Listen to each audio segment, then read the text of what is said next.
Sir কে? Sir আপনি দয়া করে কাউকে বলবেন না যে আমি আপনার জামাই। পাগল নাকি? তোমার পরিচয় কেউ দেয়? আর শোনো, তুমিও লোককে দয়া করে বলে বেরিও না যে আমি তোমার শ্বশুর মশাই। তুমি যদি জানতে পারে যে আমার জামাই এর বিহারের কাজ করছে তাহলে তো ডিস্ট্রিবিউটরশিপতে চলে যাবে। বুঝতে পেরেছ? এই চলো, সকাল থেকে খাওয়া হয়নি। স্যার আপনি কিছু খাবেন?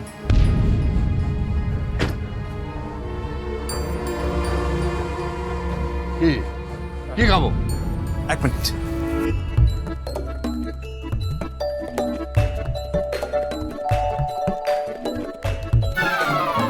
স্যার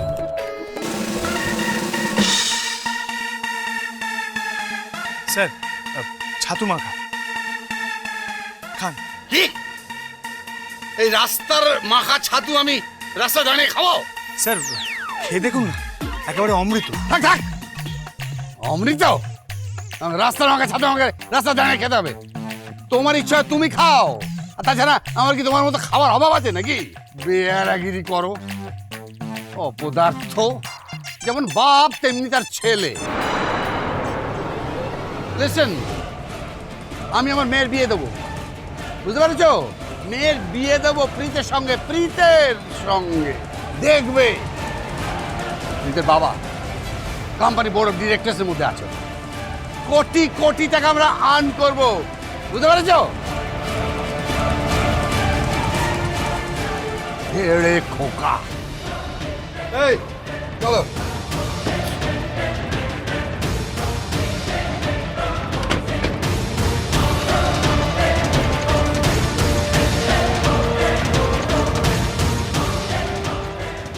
শ্বশুর মশাই কোটি কোটি টাকা আর্ন করবেন, কাজটা পাবেন তো? হে ঈশ্বর, তুমি দেখো অনুরাগ যেন কাজটা পেয়ে যান। ছি ছি ছি ছি ছি, ছেলেটা ছেলেটা এভাবে না খেয়ে চলে গেল। তোরা কি রে? হ্যাঁ, কে তোরা? মা আমরা সবাই বলেছি। বৌমনি তুমি মামুনি আমি তো খাবার খেয়ে যেতেই বলেছিলাম, এমনকি খাবার রেডি করলাম, খাবারটা বেড়ে এসে দেখি সে নেই, চলে গেছে। ওরকমই বলেছো তোমরা, ওরকমই বলেছো। অনু রাখ তো রাখ। জামাইকে এত তোয়াজ করছিস কেন? সে তো দুদিন পর জামাই থাকবে না। থাকবে, ওই আমার জামাই থাকবে যদি এই বাড়ি থাকে, বাড়ির প্রত্যেকটি পিলার থাকে, ইট কাঠ পাথর থাকে, তড়ি থাকে, আমি থাকি, এই পরিবার থাকে, পরিবারের প্রত্যেকটি মানুষ থাকে, তাহলে খোকাই আমার জামাই থাকবে দিদি। আর আজ যারা ওকে তাচ্ছিল্য করছে তারা একদিন ওকে মাথায় তুলে নাচবে।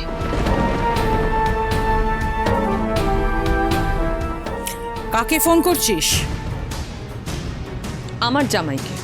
তোমার কোনো প্রবলেম আছে? না, আমার কিসে প্রবলেম? যত সব ঢং। কেনই বা বিয়ে দিলি? কেনই বা আজকে তোয়াজ করছিস? আর প্রীতের সাথে তো বিয়ে ঠিক হয়ে গেছে। ওদের কত বড় কোম্পানি, কোম্পানি কত বড় বড় কাজ করছে। তোর বড় তো গেছে একটা শুভ কাজে। তুমি চুপ করো তো, সারাক্ষণ শুধু টাকা পয়সার হিসেব করছে। তুমি চুপ করো।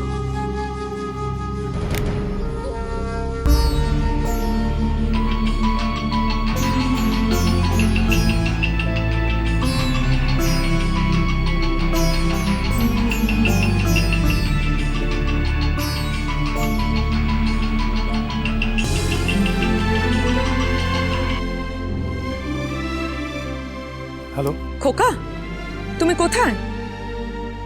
আগে আমি এখন রাস্তায় আছি। রাস্তায়? ঠিক আছে, কিন্তু কোন জায়গায় আছো বলো?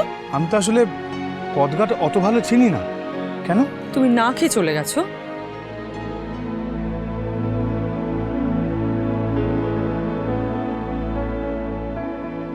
আগে খাচ্ছি তো। কি খাচ্ছো? মুড়ি চিবোচ্ছি আর ছাতু খেয়েছি। তোমার তোমার মাথা খারাপ?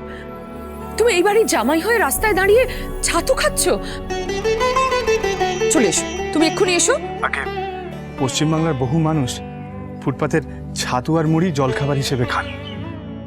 তারা যখন বেঁচে আছেন তখন আমি ওই একদিন ছাতু আর মুড়িকে ঠিক বেঁচে যাব। খোকা, খোকা, আমি তোমার মামুনি বলছি, তুমি দয়া করে বাড়িতে এসো। এসো। কিন্তু কিন্তু আপনার স্বামী? সে আমি বুঝে নেব। খোকা, তুমি যদি এ বাড়িতে এসে না খাও তাহলে কিন্তু আমি উপোস দেব।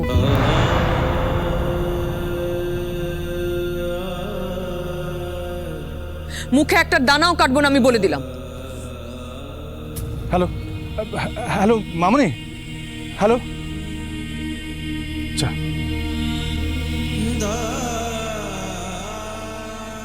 মায়েদের জেদের কাছে ছেলেরা আর কি করে? মায়েরা যে কবে বুঝবে, মায়েরা না বুঝলেই ভালো। আর তো কেউ থাকে না যে ছেলে না খেলে মা পণ করে ভাতের থালা হাতে নিয়ে বসে থাকবে। মামনি তো এরকমই আমার মায়েরই মতন। আসছি মামনি, শুধু আপনার সম্মানের জন্যে আমি রাজশেখর গাঙ্গুলির বাড়ির চৌকাট আবার বেরোব। আসছি। দিদি, দিদি, কি হয়েছে? তরি, অনু, কোথায় গেলি সব? কি হয়েছে? আর কি হয়েছে মানে? কি হয়েছে শুনলে চমকে যাবে।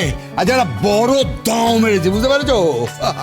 এই প্রজেক্টটা যদি হাতের মুঠে চলে আসে না, আমার কোম্পানি কোথায় চলে যাবে তুমি কল্পনাও করতে পারবে না। অনু, আমি আমার হবু বেয়াই আর প্রীতকে নিয়ে কোম্পানির সাকসেস আমি একবারে চূড়ায় পৌঁছে দেবো, আর সমস্ত দায়িত্ব দেব আমার জামাই।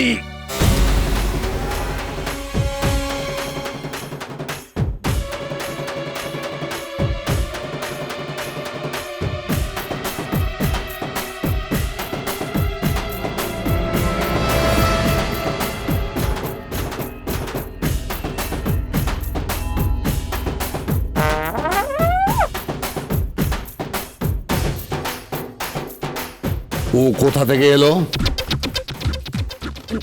না মানে ও খেতে এসেছে। খেতে এসেছে?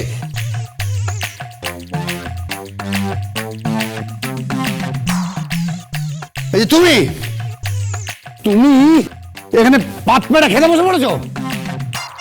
আগে আমি কি করব? মামুনি আমায় অত করে অনুরোধ করলেন, আমি কি মামুনির কথা ফেলতে পারি? অনু, অনু, তুমি ওকে এখানে নেমন্তন্ন করেছো? হ্যাঁ করেছি। আমার জামাই কি পথে ঘাটে ঘুরে মুড়ি আর ছাতু খেয়ে থাকবে? কি? বাবা, মামুনি একদম ঠিক কথা বলেছে। আমরা তো অনেক রান্না বান্না করেছি, আর শুধু জল খাবার নয়, খোকাবাবু কিন্তু দুপুরের খাবার খেয়ে তারপরে যাবেন। কি দুপুরের? এই যে, এই তুমি তুমি দুপুরের খাবারটা এখানে খাবে? No, never.